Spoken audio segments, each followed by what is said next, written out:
enregistré. Alors, excusez-moi. Voilà. Bonjour à toutes et à tous. Nous sommes en direct et ce sont les joies du direct quand on débute comme ça. Pour cette pause coffee, c'est la 5e et certainement la dernière. En tout cas, on l'espère puisque c'est une formation qui est faite pendant le confinement. Donc, si on dit que c'est la dernière, ça veut dire en effet qu'il n'y aura plus de confinement. Mais ça, on verra bien. En tout cas, pour cette 5e pause coffee, on vous souhaite tous la bienvenue. Alors, à un horaire pas habituel puisqu'on a fait entre midi et 2.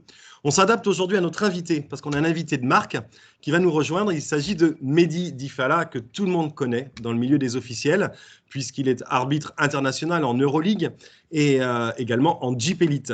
Et il a la particularité d'être bilingue, puisque Mehdi est également professeur d'anglais. Salut Mehdi, est-ce que tu es avec nous? Je suis là. Salut Johan, bonjour à tous.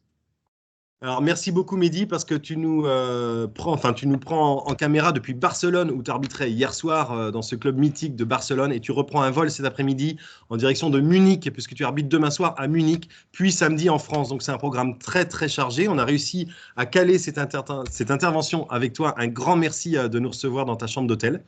Et à vous tous de nous recevoir chez vous pour cette pause in English.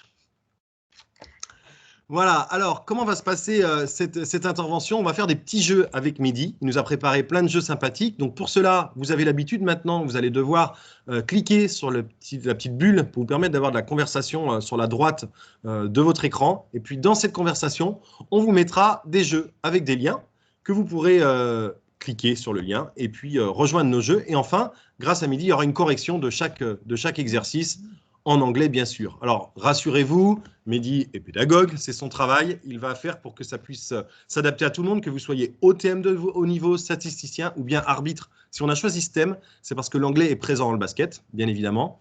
Pour les OTM de haut niveau qui ont la chance de faire de la FIBA, c'est tout en anglais. Donc, quand l'arbitre vient vous parler, il faut savoir répondre, il faut comprendre. Et puis, pour nos arbitres championnat de France, dans toutes les équipes de N2, Ligue 2, il y a des étrangers, des étrangères. Et c'est mieux de maîtriser les termes principaux du basket. Voilà, on ne va pas perdre trop de temps, Mehdi. Okay. Et on va débuter. So we're listening to you, Mehdi. Okay, so we're gonna speak English. I'm gonna try to speak very slowly to make sure everybody can understand. Okay. So the objective is for you to use specific words or expressions when you are on the floor, on the court with foreign players. Okay. So the first exercise is about the game in general. So I think Johan is going to display a few words. Can they see it? Can they see the words at the moment? Okay, your job is to match the English and the French words. Donc, vous pouvez aller sur le lien, vous cliquez pour faire l'exercice et on se retrouve dans 1 minute. Vous allez comprendre très facilement comment ça va se passer. Cliquez sur le lien, faites l'exercice. S'il y a un souci, vous revenez vers nous. Mais on vous attend avec Mehdi pendant 1 minute ou 2, le temps que vous fassiez l'exercice et on fera la correction ensemble. À tout de suite.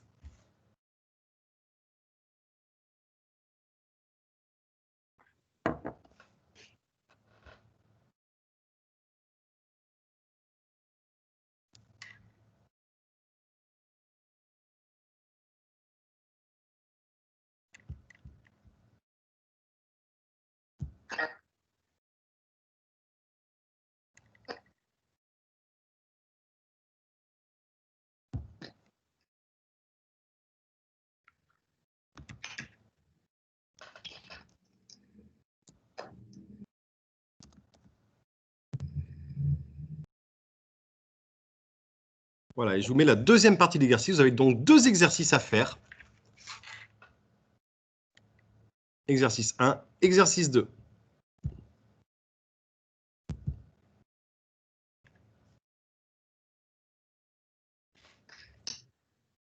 On a un peu de patience, c'est le...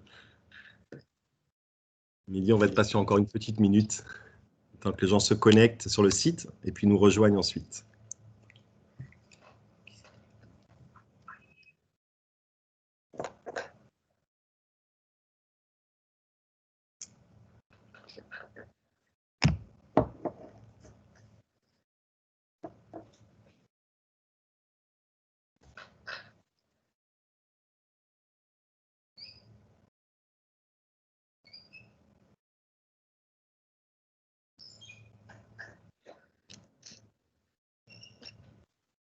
Alors, dans le chat, pour ceux qui arrivent, rejoignez les 2 exercices à faire. Ils prennent 20 secondes chacun. Donc, on va bientôt se rejoindre pour échanger avec Mehdi, faire une petite correction. Et surtout, s'approprier le vocabulaire. Ludo, on va te demander de couper ta caméra, s'il te plaît. Merci.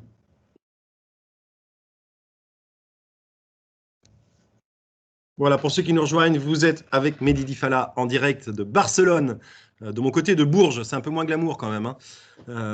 Et vous avez 2 exercices à faire dans le chat. Et on va bientôt procéder. On vous laisse un peu plus de temps pour la première fois, parce que le temps que vous compreniez la connexion sur le logiciel. Et on va rejoindre Mehdi qui va nous faire cette correction en anglais, en ajoutant bien évidemment des phrases pour que tout ça soit plus fluide pour vous.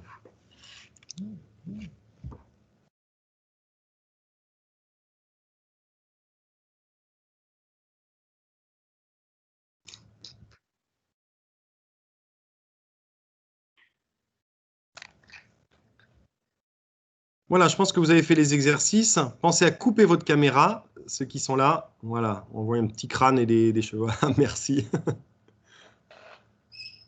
Donc Thierry Véron, qui est l'OTM le plus connu de Bourges, me dit, et dis donc qu'il ne faut pas chambrer Bourges. Mais désolé Thierry, je préfère Barcelone à Bourges, même si je suis très bien ici. Allez, Mehdi, are you ready to correct these both exercises? All right. So I cut my camera, and if you're ready, let's go. Okay, so in the first exercise, you have words in isolation, and then you have to use some of the words in the sentences. So the arrow, of course, is la flèche. I don't know if they can see the answers. Okay, good. Backcourt, of course, zone arrière. The baseline, and not the baseline, as we hear very often, is the baseline or the end line. Baseline is American, end line is more British, ligne de fond. The bench area, la zone de banc. The court. Sorry, Mehdi, excuse me. What is the best to say, baseline or end line for us during a game? Both are correct, but the majority of the people use baseline. But sometimes you can hear end line, so you know what it is. I use baseline more often. Baseline. Okay, the bench area, la zone de banc, the court, le terrain, the dead ball. Mehdi, sorry.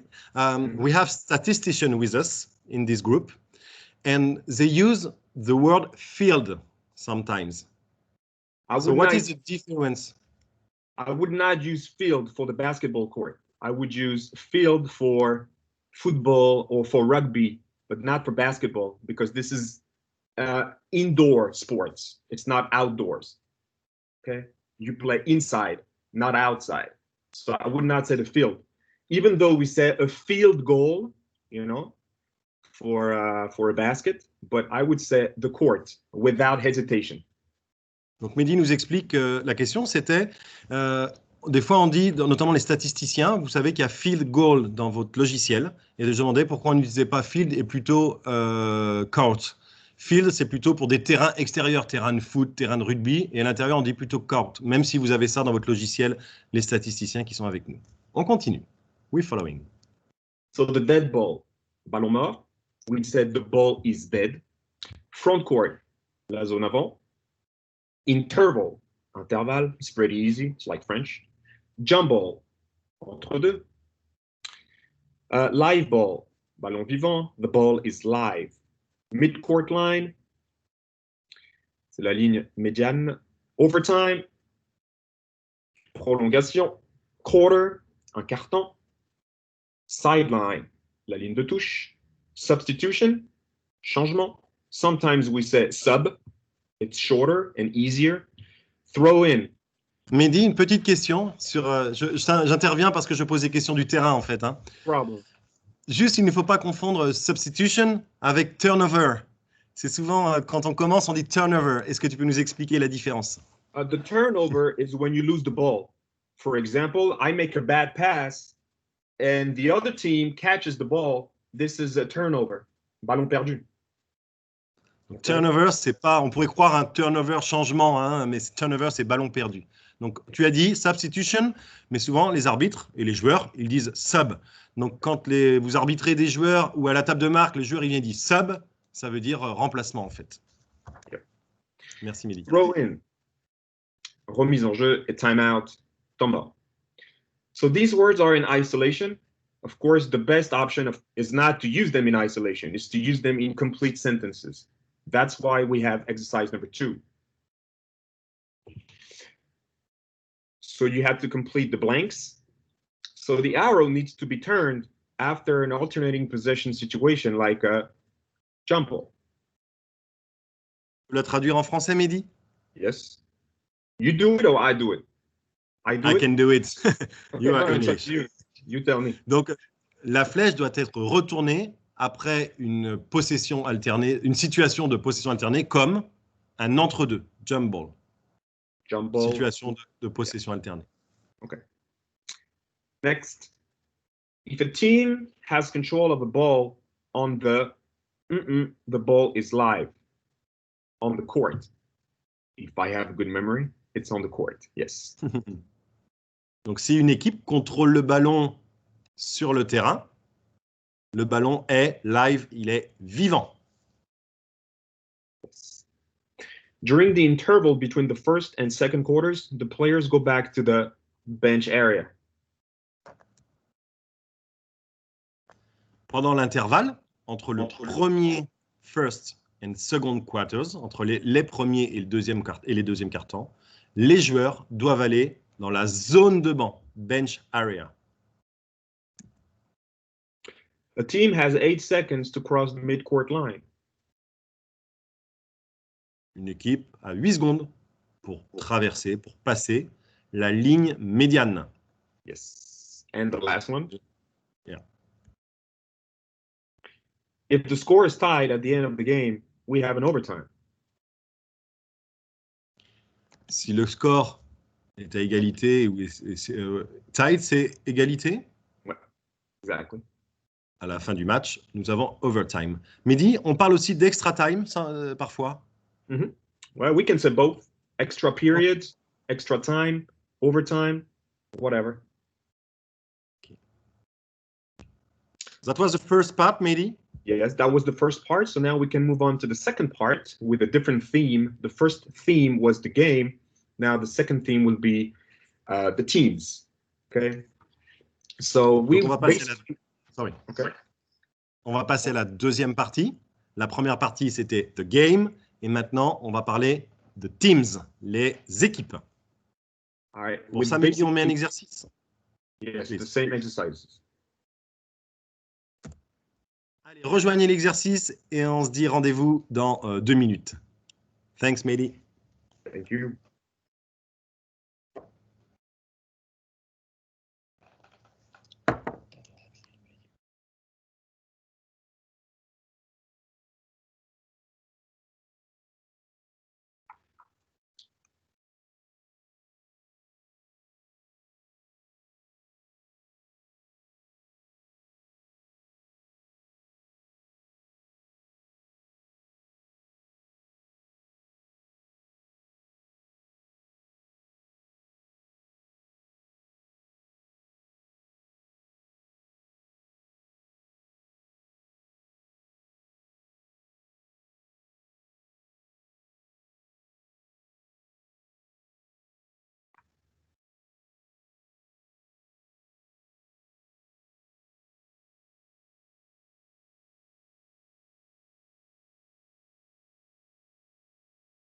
Donc, pour ceux qui nous rejoignent, cliquez dans la marge sur l'exercice pour faire un petit jeu avant que vous puissiez, avec Mehdi, faire la correction et avoir des explications sur les mots, les vocabulaires.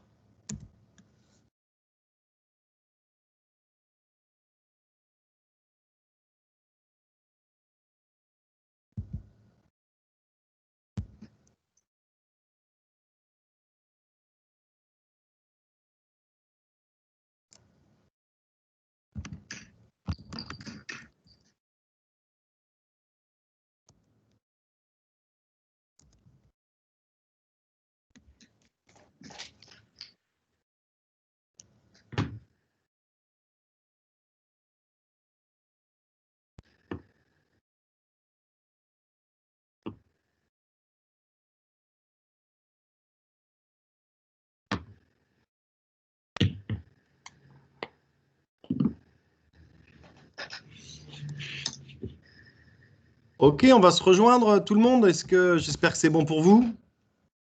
Et s'il y en a qui peut allumer ce micro juste pour me dire ok, c'est bon, ou encore un petit peu de temps.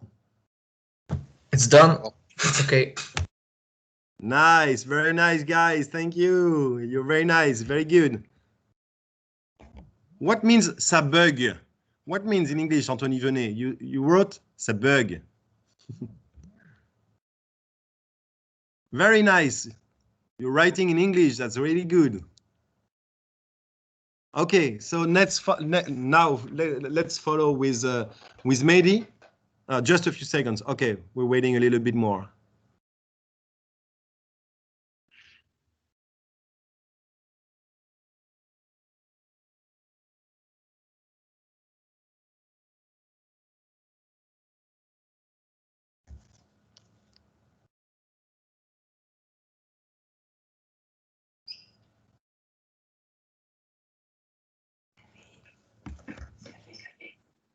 Okay, let's go, Mehdi. All right. So you basically had the same exercise with words to match. So the first one, captain, is very easy. Le capitaine. Offensive player, l'attaquant. The defensive player, we also said the defender, défenseur. But we cannot say, for the offensive player, we cannot say the offender. No, offender means something different. It means that you are a criminal. Okay. Oh. So don't say the offender, he's going to the basket. This is not correct. The offensive player is going to the basket. So the point guard, le meneur. Guard, l'arrière. Forward, l'ailier. Power forward, l'ailier fort. Center, le pivot. Sometimes you can say the pivot. You can say the pivot. Exactly. Yeah. Okay. But sometimes people don't use it, not to confuse the pivot and the pivot foot. Pivot. Donc, Mehdi nous dit, pour ceux qui vont peut-être un petit peu moins dans l'anglais, on peut dire pivot pour le numéro 5, le centre, mais il ne faut pas confondre avec le pied de pivot, pivot foot. On en parlera peut-être tout à l'heure d'ailleurs. Yes. Attention à la confusion, donc c'est peut-être mieux de dire center, tout le monde comprend bien. Yeah. So the coach, it's pretty easy. Entraîneur, assistant coach, assistant, entraîneur adjoint. The substitute, les remplaçants ou le remplaçant. Team member, membre d'équipe, et team doctor, médecin d'équipe. Yep. So same thing. Now we have to use some of the words in complete sentences. Maintenant, on va utiliser les mots dans des phrases complètes. Yes. So the is usually the smallest among the players. So the smallest in height, okay, is the point guard, usually. Allez, un tout petit truc, Mehdi. Small, petit. Smaller, plus petit. Smallest, le plus petit. Exactly. C'est bien ça? Yes. Donc le meneur est en général le plus petit parmi les joueurs. Is allowed to enter the court when the referee has called a substitute. Un remplaçant est autorisé à rentrer sur le terrain lorsque l'arbitre a sifflé. Next. In order to remain in a legal guarding position, the must remain in his cylinder. This time it was the defender. Donc, afin de rester en position légale de défense, le défenseur doit rester dans son cylindre. Next. The is often authorized to talk with the referees. The captain. Donc, le capitaine est souvent autorisé à parler avec les arbitres. And the last one. The coach is sitting on the bench with his assistant and the substitutes, as well as a few team members. Donc, l'entraîneur est assis sur le banc avec son assistant, ses assistants et les remplaçants, ainsi que quelques membres d'équipe. All right. Merci Mehdi pour cette deuxième partie sur the teams, les équipes. La troisième partie que tu vas nous proposer. It's about violations. And the exercises will be a little bit different. So you don't have to match the French and the English. You will have a few pictures. you have to click on the pictures and you will see the English, let's say, expression. Okay, and then you will have to use them in sentences. Okay. Donc l'exercice qui arrive est un peu différent des premiers. Il n'y a pas à faire matcher des mots français et des mots anglais. Ici, vous allez avoir des images que Mehdi a choisies et en cliquant sur l'image, elle va se retourner et vous allez découvrir le mot, le vocabulaire qui va avec cette image. Et ensuite, vous avez un deuxième exercice où là, vous allez devoir, comme maintenant, je crois que c'est répondre à des questions ou mettre dans des phrases à trous. J'ai un petit trou, justement. Eh bien, vous allez voir ça tout de suite. On vous envoie l'exercice et on vous laisse, bien sûr, 2 minutes pour le faire. À tout de suite.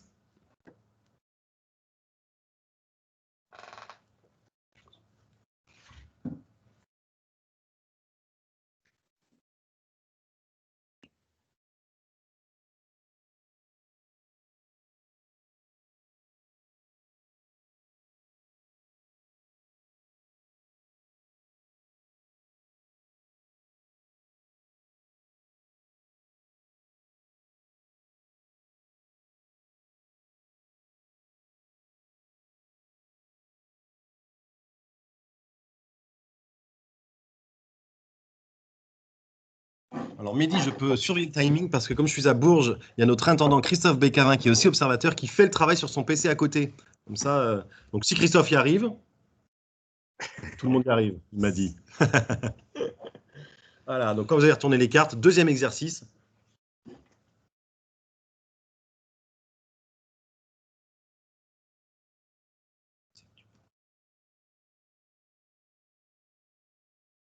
Avec les questions à cocher.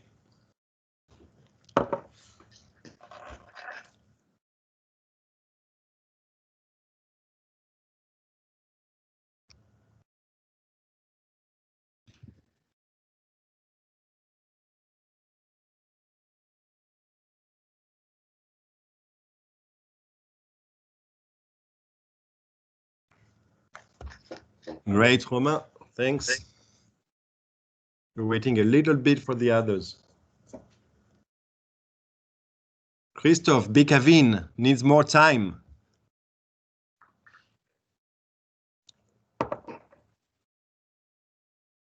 Allez, on vous laisse encore un petit peu de temps.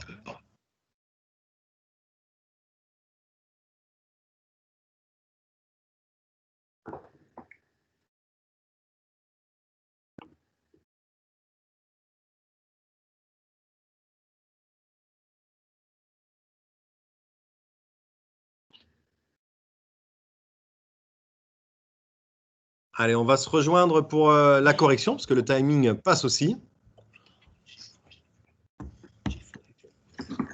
Presque 100%, Christophe. Allez, c'est parti. Let's go, Mehdi. We're listening to you. All right. So violations. Johan, are you going to display the pictures? No, just the answers. No, yeah. Okay. Yeah. All right. Okay. So the questions. We got 5 questions. If you change your pivot foot, we spoke about the pivot foot just a few seconds ago. You commit a traveling violation. Correct. Maybe you can explain each word in French to remind what they learned before. Translate? You want me to translate into French the question? Okay.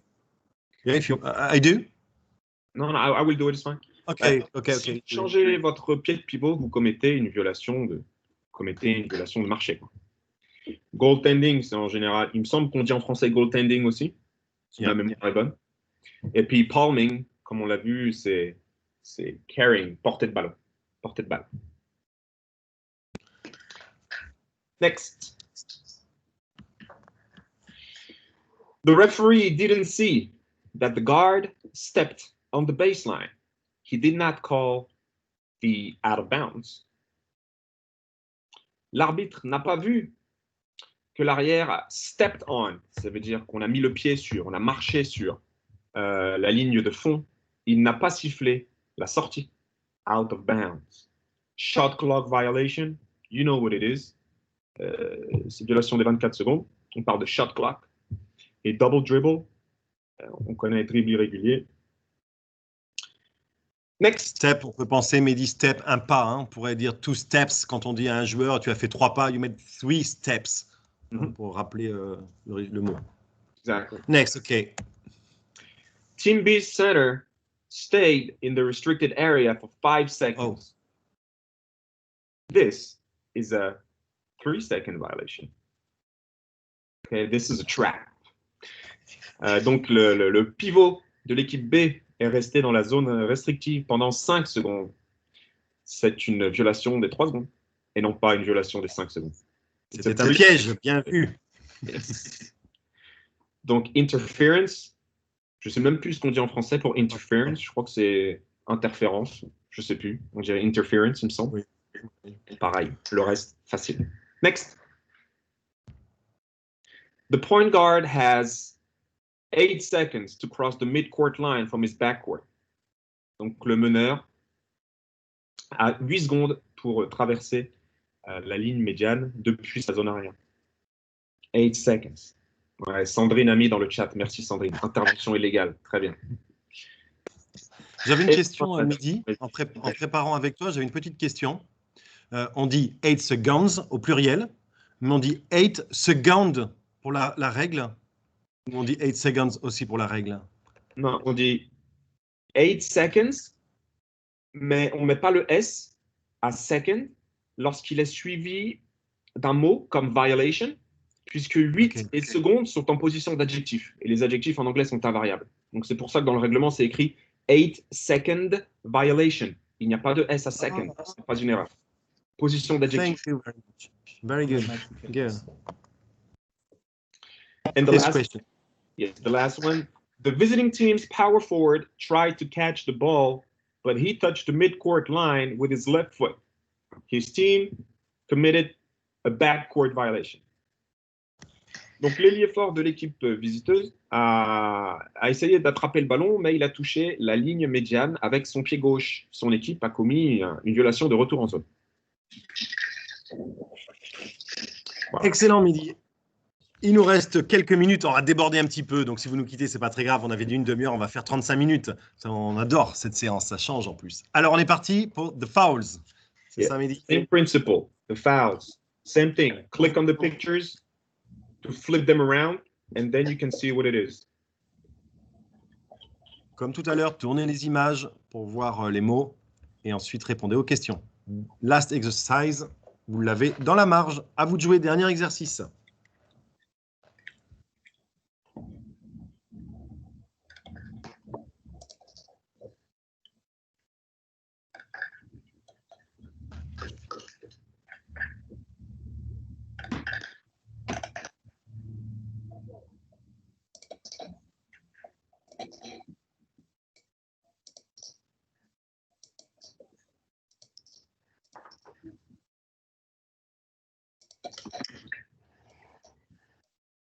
So maybe you have the questions if you want to look at the chat from Vincent. So after that, you can maybe answer before the exercise, maybe. Alors, c'est une question en français, je réponds en français. En cas de joueur étranger dans la division intermédiaire. Alors, ça, je ne peux pas me substituer à la fédération, tu vois, par rapport aux consignes données aux arbitres. Personnellement, je ne peux que préconiser aux arbitres d'essayer un maximum de parler en anglais. Ça n'aura même pas. C'est la raison pour laquelle on fait aussi ce genre de petites pauses qu'on fait aujourd'hui. Mais je ne sais pas ce que dit la fédération par rapport à ça. Tu sais, Johan? La Fédé n'a pas donné de consigne par rapport à ça, très clairement. Pourquoi on fait ces moments en anglais? C'est justement parce que l'important pour l'arbitre, c'est d'être compris et de comprendre le joueur s'il ne parle pas du tout français, parce que en plus déjà c'est des fois des joueurs étrangers mais qui ne sont pas américains, hein, qui viennent de pays de l'Est notamment. L'important c'est de pouvoir se comprendre. Alors certes c'est louable de dire qu'il faut qu'ils apprennent le français et tout ça. Je ne crois pas que ce soit le temps du match où ils apprennent le plus le français. Donc l'important pour vous c'est d'être compris rapidement et le mieux possible. Donc utilisez ce qui sera le mieux pour vous, en l'occurrence parfois l'anglais. Ok, on passe à la correction, Mehdi. Ok, let's go. Et Mehdi, 100% pour Christophe Bécavin. Let's go. You gave him the answers. Number one, he insulted his opponent. The referee correctly called a technical foul. Donc, il a insulté son adversaire. L'arbitre a sifflé correctement une faute technique. You saw block and you saw the charge. So, Let's move on. 2. The defender was not in a legal guarding position. The contact was on the hip. Okay. Donc, le défenseur n'était pas en position légale de défense. Le contact était sur la hanche. Next. When a player sets a screen, make sure he's... Donc, lorsqu'un joueur pose un écran, il s'assurait stationnaire. 4. The defender jumped very high, but stayed in his cylinder. He respected the verticality principle. Le défenseur a sauté très haut, mais il est resté dans son cylindre. Il a respecté le principe de verticalité. And the last one. The point guard was fouled during his three-point attempt. He will shoot 3 free throws. Donc, le meneur, on a commis une faute sur le meneur pendant sa tentative de tir à 3 points. Il va donc tirer 3 lancers francs. Tentative attempt. Voilà, attempt. Vous remarquerez ici ce qu'on a évoqué tout à l'heure avec le S ou pas le S à second. Bah, c'est exactement la même chose ici avec le 3 points. Étant donné ici que c'est 3 points devant attempt, position adjectivale, on ne met pas de S à point. Waouh, là j'ai appris quelque chose, génial. Eh ben voilà, super. On fait quelques phrases, Mehdi, parce qu'on s'est dit que toutes ces expressions et tous ces mots, c'était bien sympa. Mais parfois, dans le match, on a besoin de petites phrases toutes faites, parce que l'anglais, ce n'est pas forcément notre langue de tous les jours. Donc, voici quelques phrases toutes faites. Vous pourrez les retrouver, bien évidemment, sur le YouTube FFBB Formation. Elle sera mise en ligne dans les jours qui viennent. On y va, Mehdi. Voilà. So just a few sentences on the court. Don't hang on the rim. Next. You translate, maybe? Okay, Yeah, please. I can translate. Donc, ne t'accroche pas sur le cercle. Ne t'accroche pas au cercle. Ensuite, watch your hands off. Ça, c'est surtout, vous savez, lorsque les gens, on hésite à siffler la faute, le handshake, pas le handshake tout de suite, qu'est-ce qu'on fait? On attend, on essaye de parler avec les joueurs, donc attention aux mains. Hands off. Watch your hands. Attention à tes mains pour qu'ils enlèvent les mains. Stay stationary when setting the screen. Ouais. Reste stationnaire quand tu poses ton écran. You lifted the pivot foot before releasing the ball. Tu as levé ton pied de pivot avant de lâcher le ballon. Et c'est releasing. Le S se prononce S et pas Z. Or releasing, c'est releasing. Oh, shit. This is not a legitimate attempt to play the ball. Vous n'avez pas joué le ballon. Okay? Je pense que parfois, c'est bien aussi d'utiliser les termes du règlement. Legitimate attempt to play the ball pour justifier lorsqu'on siffle ou pas une situation sportive ou pas. Make sure you go through the table for the sub. Assurez-vous de passer par la table lorsque vous faites le changement. Donc ici, sub pour substitution, comme on l'a dit tout à l'heure. On the release, gentlemen, ladies, on the release. Release, c'est the release of the ball, c'est-à-dire lorsque le joueur a lâché le ballon lors d'un tir. C'est souvent ce qu'on dit lors des lancers francs. Okay? On the release, c'est-à-dire pour que les joueurs ne sautent pas tout de suite dans la raquette pour aller prendre le rebond, vous dites on the release. This is not an act of shooting, action de tir. This is, oh pardon, j'ai dit not, non. This is an act of shooting, foul, because the player had gathered the ball. Donc c'est une situation d'action de tir, car le joueur avait en fait gathered, c'est le fait de prendre le ballon à deux mains. Okay? Could you please tuck in your shirt? Là, c'est lorsque, vous savez, les t-shirts sortent un petit peu des shorts et on demande aux joueurs de remettre le maillot dans le short. It was a marginal contact, that's why I didn't call. C'était un petit contact, un contact que l'on peut négliger, marginal. C'est pour ça que je n'ai pas sifflé. Okay. On a remis les phrases avec quelques images pour que ce soit encore plus visuel pour ceux qui sont visuels. Quelques expressions, 4-5 expressions. On peut les redire, Mehdi? Voilà. Watch your hands. Hands off. Donc, ce sont deux expressions. On n'est pas obligé d'utiliser les deux. Hein. Soit l'une, soit l'autre. On nous a mis dans le chat aussi, take off your hands. Je dirais pas take off. Take off, c'est plus pour un avion qui décolle. C'est plus pour enlever les vêtements. Je Je dirais pas take off your hands. Remove, à la rigueur, remove your hands. Could you please tuck in your shirt? Est-ce que vous pouvez remettre le maillot dans le short? Stay stationary when setting the screen. Restez stationnaire lorsque vous posez l'écran.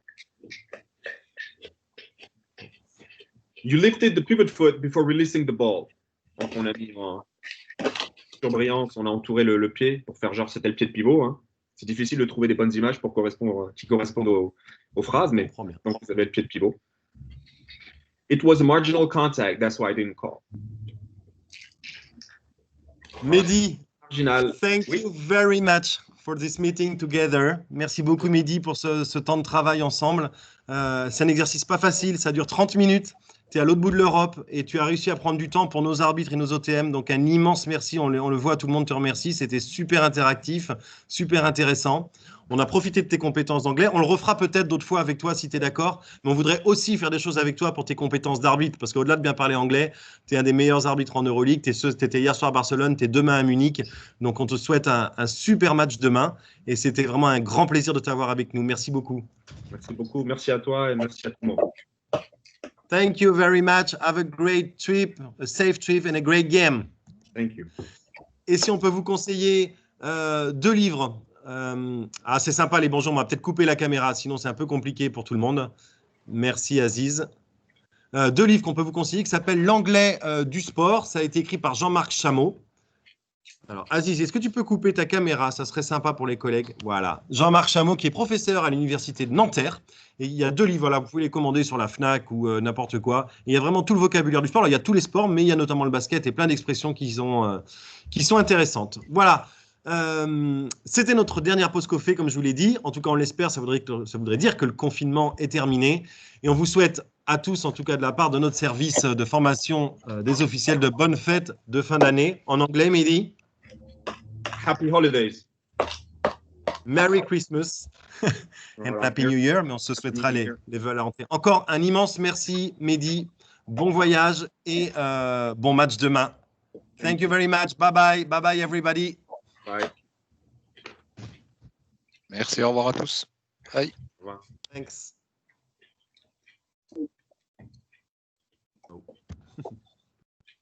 Salut Mehdi. Salut tout le monde.